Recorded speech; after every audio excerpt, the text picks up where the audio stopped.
Welcome to this week's Tech Show. Coming up this week, we're going to be talking about some brand new downcountry tyres from Vittoria, and we'll be talking about are mountain bikes too expensive? Coming up on the show this week. Yeah, welcome to this week's show. Doddy, I'm afraid, is ill, so you're going to have to make do with me for this week. I'm sorry already, you won't have the same fount of knowledge as Doddy, but hopefully I've got some, so let's get into it. Doddy actually was talking last week about that launch of the SRAM flight attendant. So the wireless electronic suspension system that's sort of super clever, really adjustable. I actually watched Doddy's video about it. Really interesting to see how you can you can have it almost automatic, so it does what it wants, and then you can sort of pick presettings almost. Super clever. And looking at the comments last week, it was definitely sort of met with mixed responses. The first thing, obviously, people aren't that stoked about the price of these things. It's come in spec on some bikes, quite a limited amount of bikes at the moment actually. So you can't find a specific price for the flight attendant system. But those bikes, the cheapest one I found is a Canyon Spectral, starting about £8,000, going up to like 13 grand. So definitely that expensive, top of the range stuff. So definitely people in the comments were talking about the price of these things, but not everyone was using that as their bugbear with the system. Really, people talking about more technology, more batteries, isn't always what everyone wants. So are mountain bikes getting too complicated, but are they getting too expensive? Let's look at what you get for your money. The first thing is ride quality. I think one of the main selling points of the more expensive bikes is the ride quality. And that comes to lots of different things. You get different materials. Some of the cheaper end, let's say shifters, are made out of sort of bendier plastics. You spend a bit more money, they'll be stiffer and lighter, and everything just works a little bit nicer. But a big one is suspension. You get better dampers basically, more adjustable dampers on the higher end units. And whilst the cheaper shock could be really good, without that adjustability, you know, as the seasons change, or if it might be muddy one day and rocky the next, and with those higher end units, you can really tweak your suspension just so it kind of works as you want it to work on any situation really, and you don't get that option with the lower end units. Having said that, it does mean that you can go further wrong as well. If you've got more adjustability, if you don't know what you're doing with it, you can really make your fork or rear shock work really badly if you don't know how to set it up properly. But I think that's one of the biggest differences. You kind of set with a cheaper suspension unit and you've got way more adjustability with a more expensive one. Reliability, this does tend to go up the more money you spend, you know, things like chains, suspension, just easier to service. The more money does generally make things more reliable, but not always. You definitely see the price and the reliability increase with tyres. I think that's a really good example of a cheap tyre compared to a really expensive one. The more expensive tyre is going to just have more technology. You can have different rubber compounds in different parts of the tyre. It does make a big difference. Even brand names. Mountain biking is sometimes a bit of a fashion show, and there are some brands that you can look at their bikes, compare them directly with another brand, same components on there, and one will cost more than the other. And it does come down to sort of fashionability of that brand. Is it seen to be cool? Is it seen to be high end? It's not to say that you just do spend money for brand names. Just look at what you do get with some brands. Santa Cruz, whilst it might be a little bit pricey, do offer a lifetime frame warranty and even frame bearing warranties. The question is, do you need an expensive bike? And I think here on GMBN and GMBN Tech, I think we've proved time and time again that you really don't. You know, we've seen Blake do some stupid things and really good things on hardtails and just low-end bikes to show that it really isn't that much about the bike. It's about the rider. I'm sure you've probably heard that one before. But I think a large proportion of most mountain bikers sort of sit in that middle area anyway. There'll always be the people that do have the cash to buy those 10 grand plus bikes. But I think most average mountain bikers sit in the middle. Of course they do. Average is the technical term for it. But a lot of people ride in these £3,000 to £5,000 bikes that are really good full suspension bikes with most of that new technology on there, like the 1x12s, the hydraulic disc brakes, dropper posts anyway. Let us know in the comments down below, are bikes getting too expensive? So there's a new downcountry tyre from Vittoria called the Sierra. Now, kind of confusing category, but I like to think of this as a cross-country bike or tyre that you can just ride hard. So that's where downcountry sits for me. And I think the numbers on this tyre sort of tell you that, what it's designed to do. So it's only available in 29 2.4, so larger volume. They're not going to sell you this in a 2.1 because that technically sort of wouldn't be a downcountry tyre. You've got to have that volume. Telling you about the aggressive cross-country riding you're going to be doing on this. Also, the weight tells you a lot about the sort of construction. So it's 830 grams of tyre, so definitely on the heavier end of the cross-country tyre market, but it tells you about the construction. So you've got a 60 thread per inch single ply casing, you've got sidewall inserts, AAPF sidewall inserts, 4 different compounds in here with graphene that we know Vittoria have in a lot of their tyres. So you've got 2 softer compounds on the shoulders, so for cornering traction, and you've got 2 firmer compounds in that central bit of tread where you're looking for sort of faster rolling, but also that's where a lot of the braking happens. So you've got directional V-shaped main tread, which is great for that braking and for cutting in for traction and for sort of opposing drifts. You've also got these steps and sipes on the main tread to increase traction, reduce rolling resistance and aid braking. The idea of that 60 TPI casing is just to allow softer pressures and more support at lower weight, and to make it more durable as well, something that you just don't get with a super light 120 TPI cross-country tyre. That sturdier casing also means you can get a really aggressive shoulder on this tyre, which means you can just carve a proper corner. And it's crowned with technology and represents where many new cross-country bikes and tyres are heading. Prices are £59.95, $77.99 and €60.95. 2 brand new bikes that are sort of heading down this avenue as well. I start with the Trek Top Fuel. So it's 120mm fork and frame travel, definitely on that sort of leaning towards down country, increasing the travel by 5mm, really blurring the lines between cross-country bikes and trail bikes, especially when you look at the angles of this thing. It comes with a 66-degree head angle, which definitely is, you know, as much as weight and technology going into these bikes, and you look at these angles of a 120mm bike, tells you that's going to be ridden super aggressively. It's using the Trek active braking pivot suspension design. 29er wheels all around. It's set for the extra small, which comes with 27.5, giving that bit more leeway, space for the shorter riders to move around on the bike. It's carbon or alloy. Both come with internal storage. That's nice to see. That's often sort of something kept for the carbon bikes. Definitely handy. I've never seen this as a sort of, you know, something that would make me buy a bike, but I think it's really nice to have once you've got the bike. 480mm reach on the size large, so fairly conservative, but again, for a cross-country bike, I think sort of keeping these reach, especially I think if you go too big on a cross-country bike, you're going to make it kind of unwieldy. So I think Trek designers have looked at that. They've made it slack, but still not crazy long. Starting at $2,559 up to $10,999, so definitely fitting in the expensive category as well. And a Rocky Mountain Elements cross-country bike, 120mm frame travel, 130 fork, so it's slackened out, but definitely in that sort of down country, again, maybe trail area, using a 4-bar suspension system with Rocky Mountain's signature Ride 4 adjustment, giving 4 different ride positions affecting head and seat angle. 29er wheels again, it's set for the extra small, which has 27.5. Again, alloy and carbon.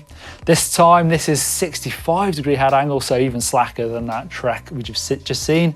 And again, 480mm reach for large. So similar kind of numbers around that Trek.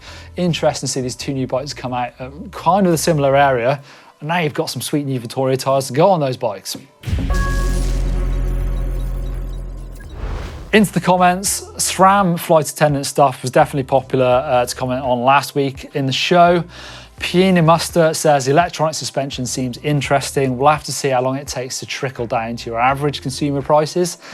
Average, yeah, I don't know, but we've seen the Eagle stuff move around now. We've got GX Eagle, which performs just the same. Again, it's kind of like we're talking about before, like works just as nicely, but it's got different materials, so different weights and things. I really liked the way that flight attendant actually came in on your left hand, like on the dropper access post. So you've now got a little lever there. So like we saw, we've just got 2 hoses going to your cables, all your lockouts just then going from that little button. That's super nice. But when will it come down to consumer prices? Well, it's going to be a year or two, I think, but he's saying we're not quite there yet with electronic shifting either. Yeah, not at average prices. Scarabil electronic shock system, that sounds great. Maybe I can buy one if I sell my bike and everything I own. Yeah, true. Although you'd have to buy another bike, you can't buy it separately yet. In reply to above, Irv Stella says 10k for a kidney on the black market, and you got 2. Although you wouldn't need a bike if you sell both the kidneys. Tito Job says, I hope they come out with the auto inflate for flats or auto deflate on the fly when going to trails, and wireless hydraulic brakes. We've talked about, I know I've talked about that in the past as well, and Dolly did.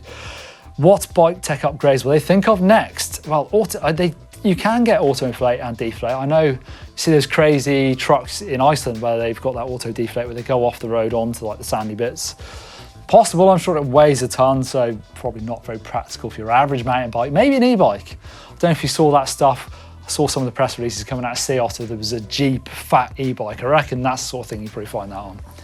Anyway, on to Martin's Bowhead bike check, which is a ridiculous bike. It's so cool. I've had a good look around that. Martin Hayes says, can we get a video where all the GMBN and Tech guys just go out for a group ride, slap some corners, train down some trails, just enjoy it all riding together? I think GMBN sometimes gets so wrapped up with making lists and explaining things, yes, they forget to make some content that shows why we all love mountain biking, which is prattling around with our mates.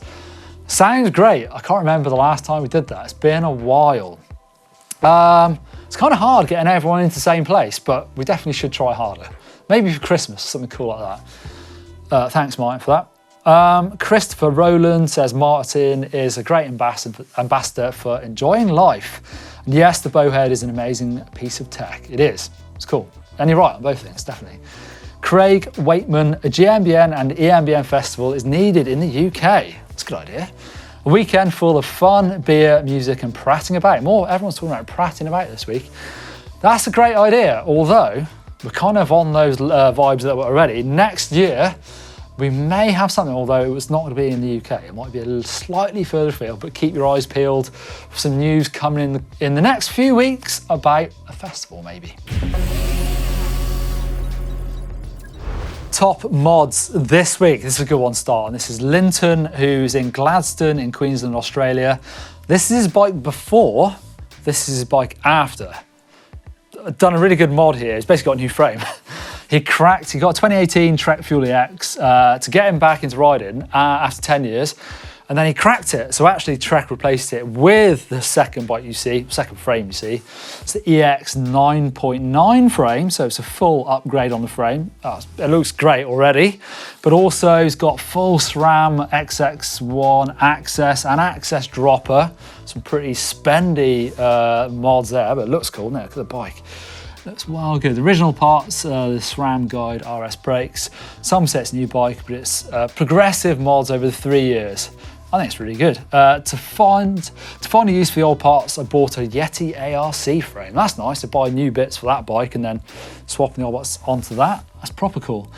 And by the way, he's literally started riding to get fit after 10 years off the bike and has lost 30 kilograms in weight.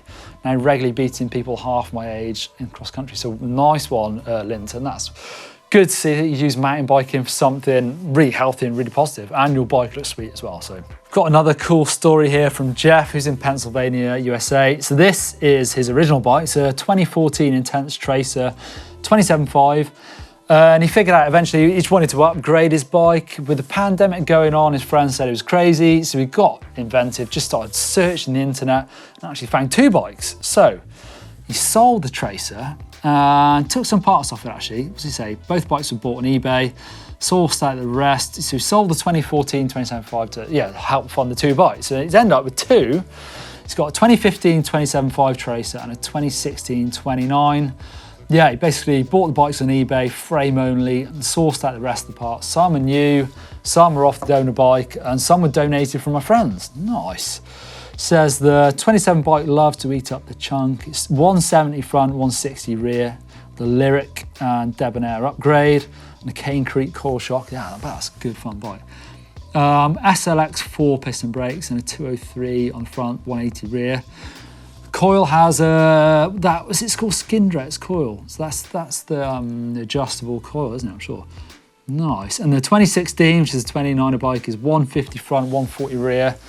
And it's more of a goat. It's got the same rotors, only with 2 piston SLXs. I see. So kind of one of a bit more bike parky with the smaller bikes, smaller wheels, bigger brakes, and then kind of a bit of more of a trailer setup. Nice. 2 bikes. Doing well there, Jeff. I like it. Right, now we've got Henry's bike. It's a Titus Fireline 29er. This is in Vantaa in Finland. The project that landed me a job as a bike mechanic after COVID, got me kicked out of the restaurant industry. Why? At least you got into the bike industry. Every cloud. I was planning to get a cross-country marathon bike for a while when I found this, I think it was an original 2070 titanium trail frame in deep clearance sale. Nice. Contemplated it a lot and came to the conclusion that a couple-year-old trail bike and a modern cross-country bike seemed to be pretty similar. Yeah, I guess that's probably true, actually. Frame arrived completely without any markings. Decided that while a bare titanium frame is beautiful, I want some splash of colour. I see. Wow, look at that. So you've got, he's got it painted up. Built it up with RS SID 120 fork, mostly standard Shimano Pro components, including full SLX group set, but with an oval chainring. I don't see that many people running oval chainrings, to be fair. I've tried it. It's weird because I only had it on one bike and I've got a few. It was weird jumping between 2. Felt like when you got back onto a normal chainring, it didn't feel right anymore, but I didn't feel like I loved it or hated it. It was just different. After tuning the forks and with 2 tokens, it now rides my home trails with incredible smoothness and low bump sensitivity. Nice, good looking bike that. I love titanium hardtail. It's one thing I've never owned. I always bang on about it on the Dirt Shed Show, but at some point I will get myself a titanium bike. We love seeing your bike caves, so use that link down below to send in yours. We'll take a look around, get nosy. I think everyone loves it. I know it's the first time I've been in the tech set for a while, and this is a pretty sweet bike cave as well. I'm kind of nosing around, seeing what I can steal while Doddy's away. Anyway, let's get in to see Bruno's bike cave. This in Fords, New Jersey, and he says, please help me, I'm running out of room. I know the feeling. My garage is getting stacked full of stuff, but although it looks pretty neat to me, you've got loads of bikes, loads of helmets. We're 1, 2, 3, 4, 5 helmets, mix of sort of XC road, bit of trail lid up there. I kind of like looking around the bits that you don't, look around the edges. What's that stuffed up top? It's a bucket, all sorts of stuff. Anyway, nice tool, magnetic strip. I got one of those, stick all my odds and ends. Like tools don't really have a home on the wall or in the toolbox, go on that sort of magnetic strip. Like it. How many bikes have you got? Santa Cruz hiding in there. Some Trek hardtails, 1, 2, 3, 4, 5, 6, 7, 8 bikes. Is that like a beach cruiser at the back? It's like an old cruisery frame. And quite an old mountain bike frame there, looks a bit. Is that a Kona? Oh no. Anyway, stacks of bikes, love it. One for every occasion. Tools, what we got here, I love having the spanners lined up, although I have 2 or 3 of the same size spanners, so I have to have long nails, and I don't know why, but I stick them all there. I could just put one on there, I suppose. That looks way more neat. What else? A derailleur tool, I don't know. I was one of those derailleur hanger straighteners. I need one of those because I haven't broken a rear mech in a long time, but I have bent a few hangers. I think putting them in bike bags and being a bit lazy, so I could do one of those. There must be one in here somewhere. But yeah, fully stacked tool wall. Love it. Nice one, Bruno.